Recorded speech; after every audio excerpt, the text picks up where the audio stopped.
नमस्कार दर्शकों, मैं विवेक रंजन। स्वागत है आपका द क्रेडिबल न्यूज पर। आज बात कुछ एकदम हटकर है।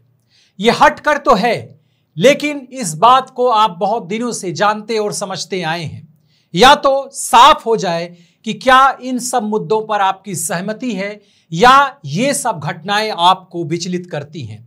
क्या ऐसा देश आप चाहते हैं जहां पर रोज यह नारा लगाया जा रहा हो कि हम वैश्विक दौड़ में शामिल होने जा रहे हैं, हम विकसित भारत बनने जा रहे हैं, हम उन देशों की तरह बनने जा रहे हैं जो तकनीकी और विज्ञान में आगे हों, या फिर उस भारत का आप साथ देना चाहते हैं जो आपको 1000 साल पुरानी उन ख्यालातों में, उन दकियानूसी परंपराओं में झोंक देना चाहता है। खबर उत्तराखंड से आ रही है। खबर है लव जिहाद के नाम पर अब मामला इतना ज्यादा बढ़ चुका है कि कुछ हिंदू संगठन जो अपने आप को हिंदू और सनातन परंपरा को बचाने की बात करते हैं, वो अब होटल मालिकों पर दबाव बनाने लगे हैं कि ऐसे कपल्स को होटल में ना रुकने दिया जाए जो अलग अलग धर्मों के हों। देश भर में संस्कृति और परंपरा के नाम पर हिंदू संगठनों ने आम नागरिकों के भीतर जो खौफ फैलाया है, वह अब लोगों की निजी जिंदगी में भी दाखिल होता दिखाई दे रहा है। उत्तराखंड के अलग अलग पर्यटन स्थलों से जुड़ी ऐसी खबरें आ रही हैं जहां हिंदू संगठन यात्रा निकालकर लोगों को लव जिहाद के नाम पर जागरूक कर रहे हैं। न जाने कौन सी अलग जगा रहे हैं और इससे देश कहां कितना आगे चला जाएगा, यह भी समझ के परे है। हालांकि ये संगठन हिंदू और सनातन की तथा कथित भाजपा सरकार के उन कपल्स के बारे में आवाज नहीं उठाती जहां मुस्लिम नेताओं ने हिंदू लड़कियों से विवाह किया है। ये दल कभी पार्क में घुसकर नारेबाजी करने लगते हैं तो कभी किसी की शादियों में जाकर। प्रेम जब अंधा है तो उसमें मजहब कैसा। लेकिन मजहब का पाठ पढ़ाने वाले ये संगठन अब लोगों की निजता को भी खत्म करने पर आमादा हैं और इन्हें ऐसा करने की भरपूर छूट दी जा रही है। ये हम इसलिए कह रहे हैं क्योंकि जब भी इस तरह के मुद्दे आते हैं, प्रधानमंत्री जी या उससे जुड़े संगठन के लोग एकदम चुप्पी साध लेते हैं। हालांकि इन्हें हिंदू लड़कियों से जाकर पूछना चाहिए या मुस्लिम लड़के लड़कियों से जाकर पूछना चाहिए जिन्होंने आपसी रजामंदी से या तो शादी की है या फिर किसी रिलेशन में है, कि उन्हें ऐसा करने के लिए किसी ने कहा या उन्होंने अपनी मर्जी से विवाह किया है। हालांकि पूछना और सुनना इनका उद्देश्य है ही नहीं। उद्देश्य तो बस ये है कि आम लोगों के बीच भ्रामक और अफवाह वाले माहौल बनाए जाएं, जिससे हिंदू मुसलमान के नाम पर जनता आपस में लड़ती रहे। अब ये संगठन के लोग कपल्स को ही नहीं बल्कि उन कपल्स को जगह देने वाले गेस्ट हाउस और होटल मालिकों पर भी दबाव बना रहे हैं। कुछ दिन पहले भी ऐसी ही एक खबर आई थी जहां एक हिंदूवादी संगठन से जुड़े एक महाशय फैशन शो के बीच में जाकर संस्कार और संस्कृति की दुहाई देकर भारतीय परिधानों को धारण करने की बात कर रहे थे, मगर खुद विदेशी वस्त्र धारण किए हुए थे। वहां मौजूद लड़कियों ने उसका जवाब दे दिया। हालांकि लड़कियों ने जब उन्हें जवाब दिया तो महाशय थोड़े से सकपका गए और कुछ ही देर में वहां से चले गए। पहले जान लेते हैं कि अभी उत्तराखंड के होटल्स में कपल्स के लिए यह संगठन कैसे मुसीबत बने हुए हैं। उत्तराखंड के होटल और गेस्ट हाउस मालिकों के बीच एक नया डर उभरने लगा है, जिसके चलते वे इंटरफेथ जोड़ों को अपने परिसर में ठहरने से मना कर रहे हैं। इंटरफेथ यानी कि अलग अलग धर्म समुदाय के लोग, जो ऐसे कपल्स हैं जिनके धर्म अलग अलग हैं लेकिन वो या तो रिलेशन में हैं या फिर शादी कर चुके हैं। इसका कारण है लव जिहाद, सतर्कता समूहों या हिंदू संगठनों के छापे और उत्पीड़न का डर। माने कि अब ये संगठन छापा मारेंगे, खुलेआम छापा मारेंगे, प्रशासन नहीं इन्हें मना करेगा। खैर, सरकार तो मना करने वाली है ही नहीं, क्योंकि सरकार के ही छोड़े हुए ये लोग हैं। सरकार इनको डिफेंड करती है, या जब ये ऐसी हरकत करते हैं तो सरकार उसके खिलाफ कुछ बयान भी नहीं देती। यह हरकत खासकर देहरादून, ऋषिकेश और हरिद्वार जैसे पर्यटन स्थलों पर देखा जा रहा है, जहां होटल मालिक जोड़ों की धार्मिक पहचान की जांच कर रहे हैं और कई बार उन्हें कमरे देने से इनकार कर रहे हैं। द प्रिंट की एक रिपोर्ट के मुताबिक कई होटल मालिकों ने बताया कि स्थानीय हिंदू समूह और कुछ दक्षिणपंथी संगठन नियमित रूप से उनके परिसरों पर नजर रखते हैं। ये समूह इंटरफेथ जोड़ों, विशेष रूप से हिंदू मुस्लिम जोड़ों को निशाना बनाते हैं और लव जिहाद के आरोप लगाकर होटल मालिकों को धमकाते हैं। इस डर से कई होटल मालिक अब जोड़ों के पहचान पत्र मांगने लगे हैं और उनकी धार्मिक पृष्ठभूमि की जांच करने लगे हैं। कुछ मामलों में जोड़ों को यह साबित करने के लिए कहा जा रहा है कि वे विवाहित हैं या एक ही धर्म से ताल्लुक रखते हैं।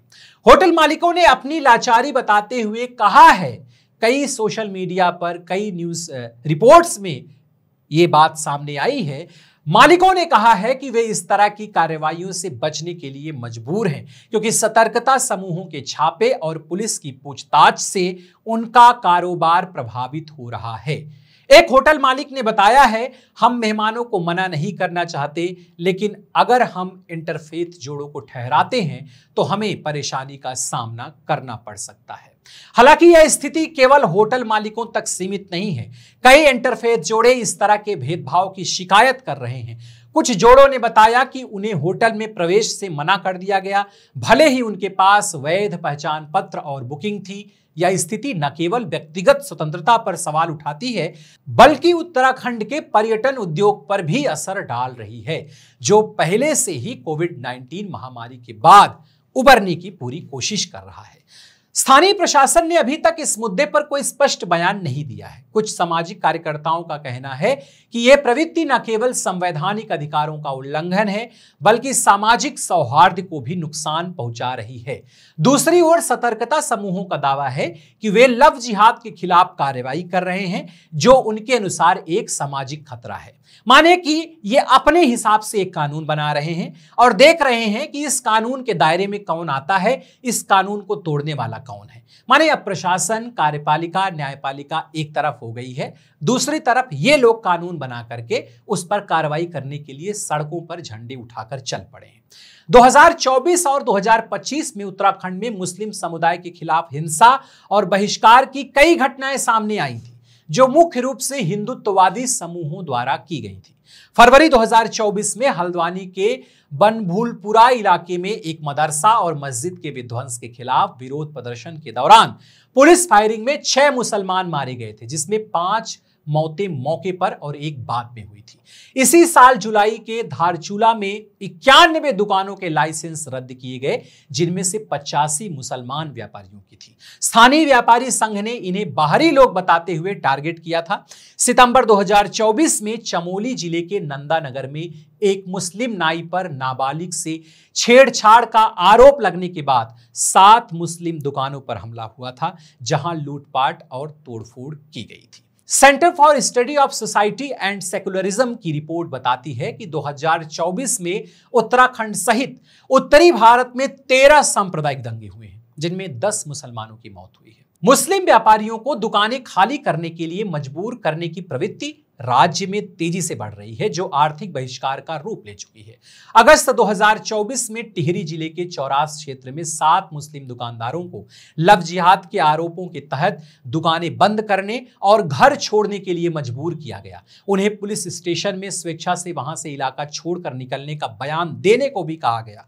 दिसंबर 2024 में चमोली के खनसर में एक व्यापारी संघ ने 15 मुस्लिम परिवारों को 31 दिसंबर तक शहर छोड़ने का अल्टीमेटम दिया था। मार्च 2025 में देहरादून में भैरव सेना के अध्यक्ष संदीप खत्री ने एक मुस्लिम युवक पर हमला कर उसे आधे घंटे में दुकान खाली करने को कहा था। दिसंबर 2024 में पौड़ी गढ़वाल में एक मुस्लिम दुकानदार जो 16-17 वर्षों से कारोबार चला रहा था, उसे हिंदुत्ववादी संगठन के नेत्री द्वारा धमकी दी गई कि यदि प्रशासनिक कार्रवाई ना करे तो जबरन दुकान खाली करवाई जाएगी।